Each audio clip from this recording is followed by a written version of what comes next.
Hello दोस्तों। कैसे हो आप सब? आई होप सो आपकी पढ़ाई अच्छी चल रही होगी। आज हम आपका जो पेपर 6 है, स्ट्रैटेजिक मैनेजमेंट, पेपर 6 का जो सेकंड पार्ट है स्ट्रैटेजिक मैनेजमेंट, उसकी स्ट्रैटेजी, उसकी पढ़ाई कैसे करनी है, कैसा करना है, आपको क्या स्ट्रैटेजी रखनी है, कैसे पढ़ना है, वो सब डिस्कस करेंगे। बेसिकली ये सब्जेक्ट ही हमें बिजनेस की स्ट्रैटेजी के रिलेटेड बताता है कि बिजनेस ने कैसे स्ट्रैटेजी बनानी है। तो हमें अब एग्जाम के लिए क्या स्ट्रैटेजी है, एग्जाम के लिए क्या स्ट्रैटेजी बनानी है, वो आज हम डिस्कस करेंगे। चलो लेट्स स्टार्ट। तो हमारा पेपर 6 में दो सब पार्ट्स है। First is FM, second is SM. FM 50 marks के लिए आता है, जो कि 80-90% प्रैक्टिकल है। बचा हुआ एसएम 50 मार्क्स के लिए, जो थ्योरेटिकल थ्योरी सब्जेक्ट है।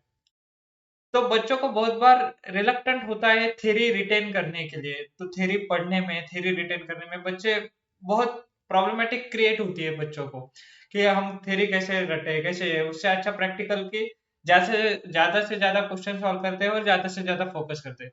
तो ऐसा नहीं करना है। बेसिकली थ्योरी सब्जेक्ट आपके लिए स्कोरिंग भी बन सकता है, क्योंकि कभी कभी पॉसिबिलिटी है उसमें डायरेक्ट क्वेश्चन आने की। आपको डायरेक्टली क्वेश्चन आके डायरेक्ट आप आंसर लिख सकते हो। आई नो कि स्टडी बेस्ड क्वेश्चन आते हैं, बट कुछ कुछ क्वेश्चन डायरेक्टली भी होते हैं कि आप बताओ इसके एडवांटेजेस क्या है, बताओ इसके डिसएडवांटेजेस क्या है। तो ये डायरेक्ट क्वेश्चन की वजह से आप ज्यादा से ज्यादा मार्क्स स्कोर कर पाओगे थ्योरी चैप्टर में। एंड ऐसा नहीं है कि स्ट्रेटेजिक मैनेजमेंट पांचों चैप्टर थ्योरी है तो आपको कुछ ऐसे नया कुछ ये नहीं मिलेगा कि सर इंटरेस्ट नहीं पैदा हो रहा है थ्योरी में, कैसे इंटरेस्ट है। आप लॉजिकली पढ़ो ना, कंसेप्ट के साथ पढ़ो। ऐसा नहीं कि थ्योरी है रटेंगे। थ्योरी वर्ड आया कि आपको पहले शुरू होता है कि रटना है। ऐसा नहीं है, रटना नहीं है। कॉन्सेप्चुअली पढ़ेंगे, कंसेप्ट के साथ पढ़ना है, लॉजिकली पढ़ेंगे, तो ही आपकी थ्योरी रिटेन रहेगी और आप एग्जाम्स में स्कोर पर कर पाओगे। तो सबसे पहली चीज है कि आपको कॉन्सेप्ट अंडरस्टैंड करने हैं। कि सर क्या बोल रहे हो, ये अंडरस्टैंड द कॉन्सेप्ट, समझ के रटो, ये तो फर्स्ट टाइम सुना है। हाँ, समझ के रटो। आपको कीवर्ड अच्छे से याद करना है एंड कीवर्ड्स का यूज करके सेंटेंस फॉर्मेशन करना है। सर कुछ समझा नहीं, एग्जाम्पल देके समझाओ, फिर मानेंगे आपकी बात सही है क्या नहीं। ठीक है, आपको एग्जाम्पल देके समझाता हूँ। बेसिकली ये अपना चैप्टर 1 है, इंट्रोडक्शन टू स्ट्रेटेजिक मैनेजमेंट। अब इसमें स्ट्रेटेजिक मैनेजमेंट की डेफिनेशन दी है। अब नॉर्मली बच्चा क्या करता है, ये डेफिनेशन रटना शुरू करता है। हाँ, strategic management refers to managerial process, हमका ढमका अरे ऐसे नहीं पढ़ना है आपको। देखो लॉजिकली कैसे पढ़ोगे। स्ट्रेटेजिक मैनेजमेंट है, ये क्या है, एक मैनेजरियल प्रोसेस है, क्योंकि मैनेजमेंट बनाया था तो मैनेजरियल प्रोसेस है, सीधी बात है। सही है सर, ये तो समझ गया। सेकंड, इसमें क्या करते हो आप, इसमें आप स्ट्रेटेजी क्राफ्ट करते हो, बनाते हो, इम्प्लीमेंट करते हो, इवेल्युएट करते हो। क्या बात कर रहे हो, crafting the strategy, implementing and evaluating the strategy. और इन एडिशन आप उसमें स्ट्रेटेजिक विजन भी डेवलप करते हो और ऑब्जेक्टिव भी सेट करते हो एंड इनिशिएटिंग करेक्टिव एडजस्टमेंट। तो इजी है ना। स्ट्रेटेजिक मैनेजमेंट क्या है, एक मैनेजरियल प्रोसेस है। उसमें आप क्या करते हो, स्ट्रेटेजी क्राफ्ट करते हो, स्ट्रेटेजी इंप्लीमेंट करते हो, स्ट्रेटेजी इवेल्युएट करते हो, और स्ट्रेटेजिक विजन डेवलप करते हो एंड ऑब्जेक्टिव सेट करते हो। बस ये कीवर्ड्स, ऑब्जेक्टिव, विजन, स्ट्रेटेजी बनाना है, ये कीवर्ड्स याद रह गए। आपको आपके सेंटेंस में लिखना है कि ये मैनेजरियल प्रोसेस है, इसमें आपको स्ट्रेटेजी बनानी है, विजन डिसाइड करना है और ऑब्जेक्टिव सेट करने हैं। बस भैया बात खत्म, ये स्ट्रेटेजिक मैनेजमेंट की डेफिनेशन होगी। ऐसे पढ़ना है आपको। आपको कॉन्सेप्ट समझने हैं कि वो कॉन्सेप्ट किस चीज के लिए बोल रहा है, क्या है वो कॉन्सेप्ट का मीनिंग, और उसके बाद वो समझ के रखना है, तो ही आपके दिमाग में पॉइंट्स याद रहेंगे। और इन एडिशन कुछ कुछ, जैसे कुछ कुछ एडिशनल टॉपिक्स है, कुछ कुछ एडिशनल कॉन्सेप्ट है जिसमें आपको हेडिंग्स दिए रहेंगे। तो आपको हेडिंग याद करो अगर होता है तो, क्योंकि डायरेक्ट हेडिंग्स अगर आपको याद होती है तो एक एग्जामिनर पे बहुत अच्छा इंप्रेशन गिरता है। तो ट्राई करो कि हेडिंग्स याद रहे। हेडिंग्स का अंदर का कंटेंट आपको लॉजिकल समझना है कि वो हेडिंग से क्या होगा, कि क्या चीज है, अंडरस्टैंड करो, फिर हेडिंग के अंदर का कंटेंट समझ के लिखो। तो हेडिंग आपको 90% याद ही रखना है कि हेडिंग के साथ, बट हेडिंग के अंदर का कंटेंट रहा या फिर कुछ डेफिनेशन रही, कुछ अदर लिमिटेशन है स्ट्रेटेजिक मैनेजमेंट के, या फिर कुछ इंपॉर्टेंट है, बेनिफिट्स है, तो आपको वो अंडरस्टैंड करो और फिर रटो। अंडरस्टैंड करके रटा और उसको कीवर्ड्स को अच्छे से याद किया। मैं रटना बोल रहा हूँ तो कीवर्ड्स को रटो, नॉट ऑल द कीवर्ड्स को याद करके आपको उसको सेंटेंस फॉर्मेशन में आपके लैंग्वेज में उसको लिखना है कीवर्ड्स यूज करके, तो आपको 100% मार्क्स मिलेंगे ही मिलेंगे। सर सेकंड पॉइंट क्या है? सेकंड पॉइंट है question practice. Question practice, but भैया थ्योरी सब्जेक्ट के क्वेश्चन सॉल्व क्यों करने हैं? नोट्स पढ़कर हो जाएगा ना? अरे नहीं भाई, आप यही तो प्रॉब्लम है। आप क्या करते हो, प्रैक्टिकल सब्जेक्ट के 100% क्वेश्चन सॉल्व करते हो, पास्ट ईयर के, आरटीपी के, एमटीपी के, और नए क्वेश्चन होंगे तो वो ला लो, प्रैक्टिस मैंने ला लो, हम सबके क्वेश्चन सॉल्व करेंगे इसके प्रैक्टिकल सब्जेक्ट के, जैसे एफएम के। बट आप थ्योरी सब्जेक्ट के नोट्स पढ़ोगे, समरी नोट्स पढ़ोगे, या फिर कुछ आपका मॉड्यूल पढ़ोगे, बस हो गया? नहीं, ऐसा नहीं करना है आपको। आपको क्वेश्चन भी सॉल्व करना है, क्योंकि आईसीएआई इस बार जितना ICAI case study based question पूछता है, एक केस स्टडी देगा और केस स्टडी के बेसिस पे बताओ आप इसमें कौन सा स्ट्रेटेजी लगाओगे। इस बार सितंबर 24 में भी आईसीएआई ने क्वेश्चन पूछा कि इसमें से माइकल पोर्टर की कौन सी स्ट्रेटेजी लगेगी, और आप इसके एडवांटेज और डिसएडवांटेज बताओ, वो जो स्ट्रेटेजी लगेगी। आप माइकल पोर्टर के 3 स्ट्रेटेजी है और तीनों के एडवांटेज डिसएडवांटेज दिए, तो केस स्टडी बेस्ड क्वेश्चन आते हैं। ये आपका माइंडसेट कब बनेगा? जब आप ज्यादा से ज्यादा क्वेश्चन सॉल्व करोगे। क्वेश्चन सॉल्व करना है, आइदर आप आईसीएआई के मटेरियल से सॉल्व करो, पास्ट ईयर पेपर सॉल्व करो, आरटीपी एमटीपी, इसके क्वेश्चन सॉल्व करने से आपके कॉन्सेप्ट तो क्लियर होंगे ही होंगे कि इस क्वेश्चन में क्या लिखा हुआ है, कैसे आपको एनालाइज करना है, कैसे केस स्टडी पढ़ना है, केस स्टडी में से कौन से आपको इंपॉर्टेंट वर्ड्स जो आपके आंसर ड्राफ्ट करेंगे। जैसे सितंबर 24 में दिया था एक क्वेश्चन के, जो मैं बता रहा था कि कौन से माइकल पोर्टर की स्ट्रेटेजी रहेगी, उसमें एक वर्ड था कि वो नैरो मार्केट है, और नैरो मार्केट के साथ वो कॉस्ट लीडर एक कुछ प्रोडक्ट चीप रेट पे बेच रहा था और कुछ प्रोडक्ट प्रीमियम पे, तो फोकस स्ट्रेटेजी का यहाँ से फीलिंग आ रहा है। तो बेसिकली आपको क्वेश्चन प्रैक्टिस से ही आपके कॉन्सेप्ट भी क्लियर होंगे और आपको कॉन्फिडेंस भी बिल्डअप होगा थ्योरी सब्जेक्ट में। तो ये बहुत ज्यादा इंपॉर्टेंट है। बच्चे अवॉइड करते हैं question practice, but question practice करना है, करना है, करना है। बात ध्यान में आगे आगे सर। थर्ड बताओ। थर्ड है सर रिवाइज रिवाइज रिवाइज। ये क्या बोल रहे हो? आपके जो नोट्स है इतने प्रिसाइज होने चाहिए और इतने हैंडी होने चाहिए आपके हाथ में, in such way that you will able to cover maximum portion one day before exam. क्योंकि प्रॉब्लम क्या है बेटा, कि आपके दो सब्जेक्ट है, एफएम एंड एसएम। एफएम में भी कुछ टॉपिक्स है और एसएम में 5 चैप्टर्स है, तो आपको वन डे बिफोर एग्जाम बहुत ज्यादा सिलेबस कवर करना है। वन डे बिफोर एग्जाम तो होता क्या है, आप एफएम करोगे, 100% करोगे क्योंकि प्रैक्टिकल है, और एसएम के कुछ ना कुछ चैप्टर छोड़ के ही जाओगे, 100% छोड़ के जाओगे। क्यों? क्योंकि सिलेबस कवर नहीं होगा। तो आपको इतने बार रिवीजन करना है। रिवीजन बेसिकली कैसे करोगे कि आपके जो नोट्स है, आपके नोट्स को आपको इतने इन सच वे हैंड हैंड पे बिठाना है कि आप 1.5 डे में, हाँ ये है, ये टॉपिक में ये है, ऐसे पढ़ोगे। अब मैं आपको एक एग्जांपल देता हूँ, प्रैक्टिकल एग्जांपल के सिवा तो आप मानोगे नहीं। तो सर कुछ तो बोल रहे हैं, ठीक है। अब ये है importance and benefits of strategic management, जिसका मैंने एक चार्ट बनाया था, मेरे रिवीजन वीडियो में भी मैंने एक्सप्लेन किया था।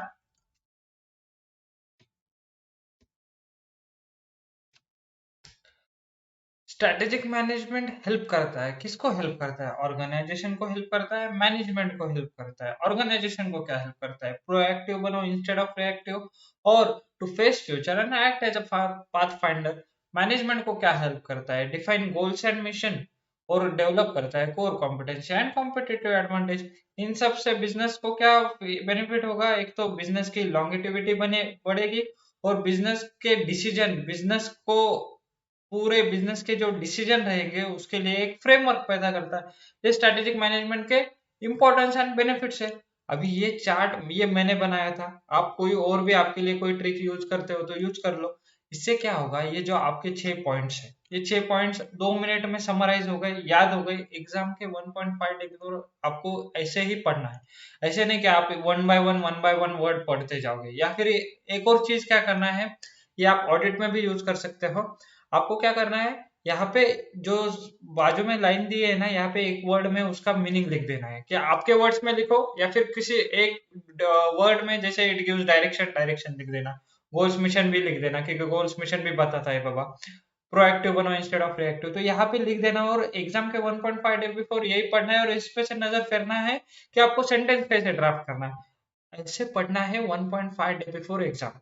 क्योंकि वहां पे मैक्सिमम पोर्शन सिलेबस कवर करना है लिमिटेड टाइम में। इसलिए याद रखना ये चीज, आप ऑडिट में भी ये चीज यूज कर सकते हो। ठीक है सर। और जो आपका जो सेकंड मैंने पॉइंट बताया था, क्वेश्चन क्वेश्चन प्रैक्टिस और ये रिवीजन। अब इसमें मैं दोनों पॉइंट को एक कंबाइन करते हैं। कुछ कुछ क्वेश्चन ऐसे भी बनते हैं जहाँ पे वर्ड्स चेंज होते हैं। वर्ड्स चेंज होते हैं सर, समझाने। अब सुनो, एक क्वेश्चन बताता हूँ। Strategic management can not counter all hindrances and always achieve success for an organisation. Do you agree with this statement? Give arguments in support of your answer. इसमें अभी strategic management can not counter all hindrances. अभी sir ये बोल रहा है कि आप limitation बताओ। स्ट्रेटेजिक मैनेजमेंट सभी हिंड्रेंसेस को काउंटर नहीं करता है। कुछ ना कुछ उसमें कमियां है, कुछ ना कुछ उसमें खामियां है, कि उसके कुछ ना कुछ लिमिटेशंस है, तो आपको उसके लिमिटेशंस बताने हैं, ये क्वेश्चन बोल रहा है। तो ये कैसे समझेगा? आपको ये क्वेश्चन की प्रैक्टिस करने से समझेगा।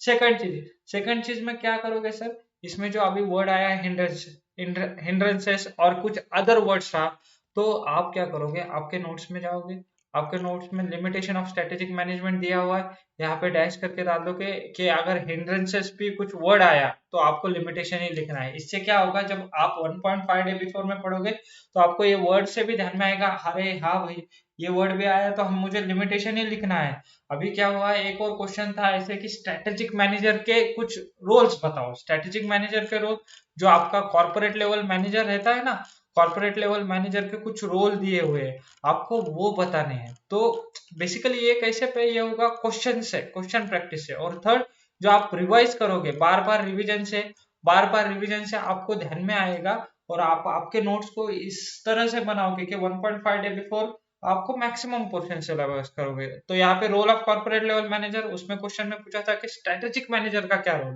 तो आप यहाँ पे स्लैश करके लिख दोगे कि इसको स्ट्रेटेजिक मैनेजर भी बोला जाता है भाई। अगर वो पूछा रोल तो आपको यही पॉइंट्स लिखने हैं। समझा?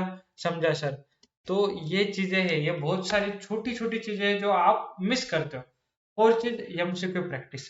MCQ practice is highly important, क्योंकि आपके इसमें 30 मार्क्स के एमसीक्यू है। जो मैंने पहला पॉइंट बोला था कि आपको कॉन्सेप्ट अंडरस्टैंड करने, अगर आपकी कॉन्सेप्ट अंडरस्टैंडिंग अच्छी है, आप अगर कॉन्सेप्ट समझ जाओगे लॉजिकली, तो आपको एमसीक्यू में दिक्कत नहीं होगी। क्योंकि 30 मार्क्स के जो एसएम का कम होता है, मैं overall 100 marks out of 30 marks बोल रहा हूँ, 100 आउट ऑफ 30 मार्क्स के तो एमसीक्यू है। तो आपको ज्यादा से ज्यादा एमसीक्यू में स्कोर करना है, सो दैट कि आपका एग्रीगेट और आपकी पासिंग परसेंटेज, आपका पासिंग लेवल बढ़ जाए, क्योंकि 40 मार्क्स इजीली हो। तो आपको एमसीक्यू की भी प्रैक्टिस करना है। ऐसा एटलीस्ट बोल रहा हूँ, ये बहुत ये है कि एटलीस्ट ऐसे नहीं, जितने एमसीक्यू दिए हैं उतने तो भी सॉल्व करना, और एडिशनल भी सॉल्व करना है, जैसे आरटीपी एमटीपी। अभी तो ऐसे पास्ट पेपर्स, जो पेपर्स हो रहे हैं उसके एमसीक्यू घर पे देता है, पहले अलाउड नहीं था, अभी अलाउड कर दिया है। तो वो भी सॉल्व करना है कि किस तरह के क्वेश्चन बनते हैं। केस स्टडीज आती है बड़ी बड़ी, केस स्टडीज को पढ़ के आपको कम टाइम में एमसीक्यू सॉल्व करना है। क्योंकि अगर एमसीक्यू में टाइम गवा दिया तो एफएम भी कंप्लीट नहीं हो पाएगा और एसएम भी रह जाएगा। तो आपको टाइम मैनेज करके एमसीक्यू की भी प्रैक्टिस करनी है कि एमसीक्यू को कैसे सॉल्व करना है, कितने टाइम में, कब सॉल्व करना है। ये भी बेसिक अंडरस्टैंडिंग है कि कब सॉल्व करना है, एग्जाम के पहले, एग्जाम के मिडल या फिर लास्ट में। ये आपके प्रायोरिटी के बेसिस पे आपको कैसे कुछ एग्जाम देना है, आपको कैसे पेपर सॉल्व करना है, आइदर एफएम से या फिर एसएम से या फिर एमसीक्यू मिडल या फिर फर्स्ट पे। ठीक है। लास्ट है टेस्ट सीरीज। टेस्ट सीरीज ये सबसे ज्यादा अवॉइड करते हैं। Even not only for this subject, not only for paper 6, but for all group 1 and group 2, for both group student and for a single group students, at least give one test series. अगर आप एक test series नहीं दे सकते तो at least एक MTP या फिर RTP, जो भी आपको कन्वीनियंट है, खुद से लिखकर ट्राई करना। इससे क्या होगा, इससे दो चीजें होगी। एक तो आपकी राइटिंग प्रैक्टिस होगी, आपको समझेगा कि क्वेश्चन के आंसर्स कैसे ड्राफ्ट करने हैं, और सेकंड, आपका कॉन्फिडेंस इतना बूस्टअप हो जाएगा। अगर आपको क्वेश्चन आ रहे हैं ना, क्वेश्चन सॉल्व हो रहे हैं, then you will get an confidence. And अब अगर आपने एक टेस्ट सीरीज ज्वाइन कर लिया, एक टेस्ट सीरीज दे दी, कौन सी भी दो, मैं किसी का प्रमोशन नहीं कर रहा हूँ, किसी का नाम नहीं ले रहा हूँ, कोई भी टेस्ट सीरीज हो, इवेल्युएशन उनसे ही कराना, क्योंकि आपको बेटर एनालिसिस होता है। तो एटलीस्ट एक टेस्ट सीरीज तो भी देना। अगर आपने एक टेस्ट सीरीज दे दी तो सर आरटीपी एमटीपी सॉल्व नहीं करना क्या? नहीं, ऐसा मत करना। अगर एक टेस्ट सीरीज दे दी तो आप क्या करना, रफ बेसिस पे आरटीपी एंड एमटीपी सॉल्व करना। रफ बेसिस पे, भैया समझा नहीं, रफ रफ बेसिस पे मतलब आज 2-3 क्वेश्चन सॉल्व कर लिए, कल और 2-3 क्वेश्चन सॉल्व कर लूंगा रफ पे। हाँ ठीक है, ऐसा है, इसका लिमिटेशन पूछ लिए, ये लिमिटेशन है, याद आ गया क्वेश्चन को टिक। ऐसे आरटीपी एमटीपी सॉल्व करना है, ऐसे नहीं मैं 3 घंटे लेके बैठूंगा, अभी तो खत्म कर दूंगा। प्रोवाइडेड आपने टेस्ट सीरीज दे दी है तो आप आरटीपी एमटीपी रफ बेसिस पे सॉल्व करना, नहीं दी तो एक बार एमटीपी लिख कर निकालना 3 घंटे बैठ के, सो दैट आपका एक राइटिंग प्रैक्टिस भी हो जाए और आपका थोड़ा कॉन्फिडेंस भी बूस्ट अप हो जाएगा। तो ये कुछ पॉइंट्स थे आपको याद रखने हैं। आप पूरे एसएम के, नॉट ओनली एसएम, आपका जो ऑडिट है, आपके जो भी थ्योरी चैप्टर्स है, थ्योरी लर्न करने के लिए कैसे लर्न करोगे, क्या करोगे, और आप जो ये मैंने 5 पॉइंट्स बताए आपको, आप पूरे ग्रुप को, पूरे सी इंटर के 6 सब्जेक्ट के लिए भी यूज कर सकते हो। ये बेसिक स्ट्रेटेजी है जो आपको 5 के 5 पॉइंट्स आपको पूरे सब्जेक्ट में यूज करना है और max to max portion cover करके अच्छा स्कोर करना है। ठीक है, एग्जामिनेशन तो स्कोर करना है, रैंक की तैयारी कर रहे हो तो रैंक भी अचीव कर पाओगे, प्रोवाइडेड माइंडसेट रखना है, करना है बस। सीए बनना है, कैसे भी करोगे तो माइंडसेट रखना, करना है, बी पॉजिटिव और अच्छे से ये करो कि यू कैन डू इट, आप कर सकते हो। बस आपको पॉजिटिवली करना है, पूरे अच्छे से समझ के एंड अंडरस्टैंडिंग लेके करना है। अंडरस्टैंडिंग लेके रटोगे, पूरे अच्छे से समझ कर रटोगे तो थ्योरी चैप्टर भी इजी हो सकता है। तो ये वीडियो हम यही खत्म करेंगे। Let's make learning easy with Shri Krishna भैया। लाइक करना, शेयर करना और कमेंट करना।